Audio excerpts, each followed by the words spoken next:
Pemirsa, kini semakin banyak perusahaan asuransi konvensional yang juga menawarkan produk asuransi berbasis syariah. Lalu apa perbedaan di antara kedua asuransi ini? Bersama saya Chandra Dewi, Anda menyaksikan Cerdas 5 Menit.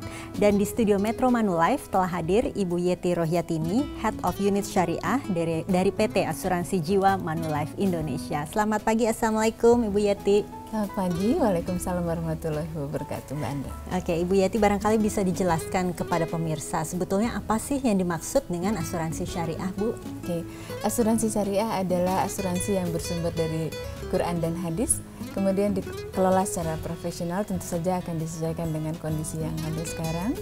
Kemudian yang membedakannya adalah bahwa asuransi syariah niat awalnya untuk saling tolong-menolong sesama pemegang polis dengan cara mendonasikan sebagian dari uangnya yang disebut dengan tabaruk, dan itu nanti akan dikumpulkan di dalam satu fund untuk sebagai sumber pembayaran klaim bila ada salah satu pemegang polis yang mengalami musibah. Maksudnya dikumpulkan ke dalam fund itu bukan perusahaan asuransinya atau bagaimana? Jadi fund itu dikelola oleh perusahaan asuransi tapi bukan milik perusahaan asuransinya.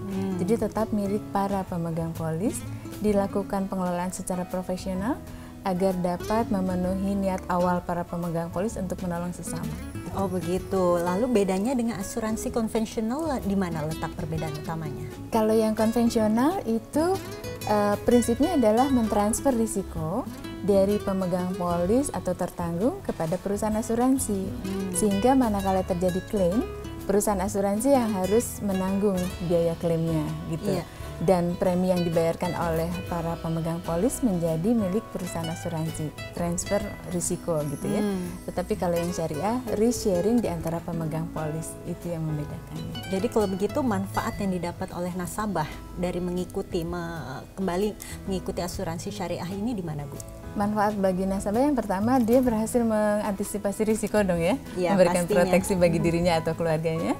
Yang kedua, otomatis menjadi penolong karena dia kan menolong sesama dengan asuransi syariah ini.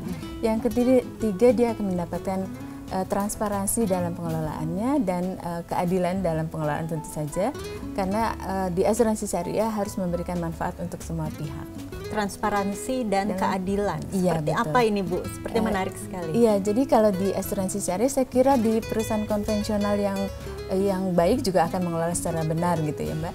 Tetapi di syariah diharuskan para pemegang polis yang belum jadi masih calon pemegang polis harus sudah tahu ketika ditawarkan kemana uang yang akan dititipkan itu untuk dijalankan. Begitu perhitungan preminya jika dibandingkan dengan asuransi konvensional, lebih besar yang mana, Bu? Saat ini syariah asuransinya masih relatif baru di Indonesia, sehingga hampir serupa atau hampir sama dalam besaran premi yang ditentukan.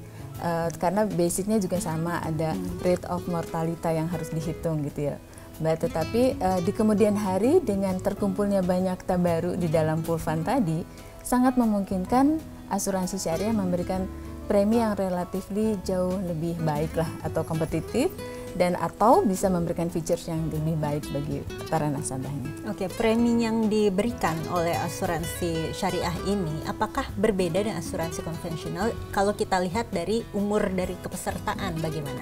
Kalau rate barangkali maksudnya ya, rate premi itu sama saja kalau rate preminya, tetapi di asuransi syariah yang dijadikan rate untuk biaya pertanggungan itu adalah yang disebut tabaruk, Mbak. Sehingga dana tabaruk tadi yang dikumpulkan di dalam satu fund. Sementara kalau yang di konvensional, rate atau biaya pertanggungan itu dibayarkan kepada perusahaan asuransinya. Asuransi syariah ini juga berbasiskan Al-Quran dan hadis. Kiranya bagi mereka yang barangkali non-muslim, masihkah boleh diperbolehkan untuk ikut serta di asuransi syariah ini? Tentu saja boleh, karena asuransi syariah itu adalah konsep yang sifatnya universal. Bagi siapa saja, bagi muslim maupun non-muslim. Dan itu insya Allah memberikan kemaslahatan yang baik untuk semua pihak. Baik, Ibu Yeti, terima kasih. Semoga tentunya perbincangan kita ini menambah wawasan pemirsa, terutama terkait dengan asuransi syariah, perbedaannya dengan asuransi konvensional. Terima kasih, Assalamualaikum Ibu. Waalaikumsalam warahmatullahi wabarakatuh. Dan demikianlah Cerdas 5 Menit, Cerdas Finansial untuk episode kali ini. Saya Chandra Dewi, sampai jumpa. Terima kasih Ibu.